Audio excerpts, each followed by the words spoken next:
সন্ধে হয়ে এসছে, অদ্ভুত একটা আকাশটা।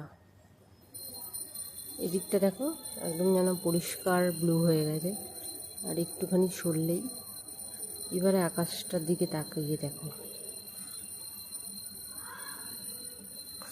যখন প্রথমে শুরুতে উঠেছি তখন সূর্যটা, লালটা যে জায়গাটা দেখতে পাচ্ছ, ওই জায়গাটা যেন সূর্য দেখা যাচ্ছিল না, পুরো লাল একটা ছটা ওই একদম পুরো এরমভাবে পাতানো ছিল, পেতে রয়েছে, মানে এরকম লাগছিল।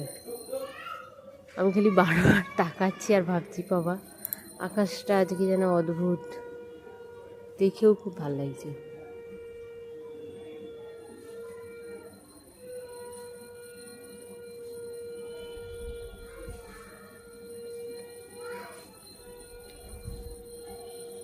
মেঘ রয়েছে, আবার হচ্ছে